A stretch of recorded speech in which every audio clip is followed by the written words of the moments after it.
Bismillahirrahmanirrahim. Assalamualaikum warahmatullahi wabarakatuh. Segala puji bagi Allah Subhanahu wa Ta'ala yang senantiasa memberikan rahmat dan nikmatnya kepada kita semua, baik yang kita sadari maupun yang tidak kita sadari. Shalawat serta salam semoga senantiasa tercurah kepada Nabi besar Muhammad sallallahu alaihi wasallam, keluarga, sahabat dan umatnya hingga akhir zaman. Hadirin yang dirahmati Allah, dalam kehidupan tidak ada seorang pun yang luput dari ujian. Ujian adalah bagian dari sunnatullah, ketetapan Allah Subhanahu wa Ta'ala atas kehidupan manusia.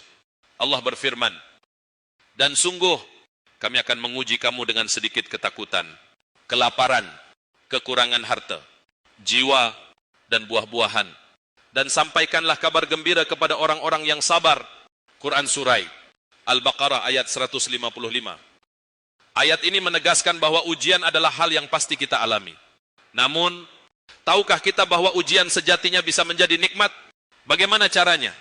Mari kita renungkan bersama. Pertama, memahami hakikat ujian. Ujian seringkali kita pandang sebagai penderitaan. Namun, sesungguhnya ujian adalah bentuk kasih sayang Allah Subhanahu wa Ta'ala. Dalam sebuah hadis, Rasulullah sallallahu alaihi wasallam bersabda, barang siapa yang dikehendaki Allah kebaikan, maka Allah akan menimpakan ujian kepadanya. Hadis riwayat Bukhari. Ujian adalah sarana untuk menghapus dosa, meningkatkan derajat, dan mendekatkan diri kepada Allah. Dengan memahami hakikat ini, kita akan melihat ujian bukan sebagai beban, tetapi sebagai cara Allah menunjukkan cintanya kepada kita. Dua, menumbuhkan sabar dan syukur. Ketika kita ditimpa ujian, ada dua sikap utama yang harus kita miliki, sabar dan syukur.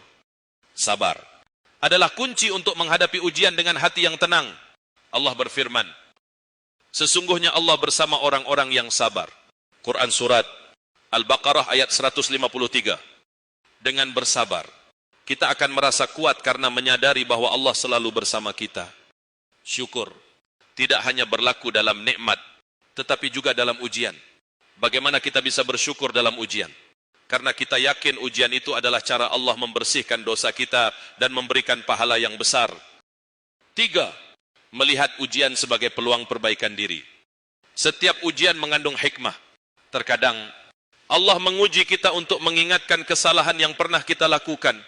Terkadang pula Allah ingin kita menjadi pribadi yang lebih kuat dan lebih baik, seperti besi yang harus ditempa untuk menjadi pedang yang tajam. Begitu pula jiwa manusia harus ditempa agar lebih tangguh. Allah berfirman, boleh jadi kamu membenci sesuatu, padahal itu baik bagimu. Dan boleh jadi kamu menyukai sesuatu, padahal itu buruk bagimu. Allah mengetahui, sedang kamu tidak mengetahui. Quran Surat Al-Baqarah 216. Dengan melihat ujian sebagai peluang perbaikan, kita akan menghadapinya dengan hati yang lapang. Empat, mendekatkan diri kepada Allah. Ujian adalah cara Allah mengundang kita untuk lebih dekat kepadanya. Dalam ujian, kita sering merasa tidak berdaya, sehingga kita lebih banyak berdoa dan memohon pertolongan kepada Allah. Doa yang dipanjatkan dalam keadaan terdesak memiliki peluang besar untuk dikabulkan. Rasulullah sallallahu alaihi wasallam bersabda, 3 doa yang mustajab, yaitu doa orang yang terzalimi, doa musafir, dan doa orang tua kepada anaknya. Hadis riwayat Tirmizi. Maka jadikanlah ujian sebagai waktu untuk bermunajat kepada Allah dengan penuh keikhlasan. 5. Yakin bahwa setelah kesulitan ada kemudahan. Allah tidak pernah memberi ujian di luar batas kemampuan hambanya. Dalam Quran Surat Al-Insyirah ayat 6, Allah berjanji, sesungguhnya bersama kesulitan ada kemudahan.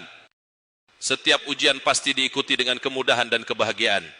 Jika kita mampu bersabar, jalan keluar akan selalu datang, bahkan dari arah yang tidak kita duga.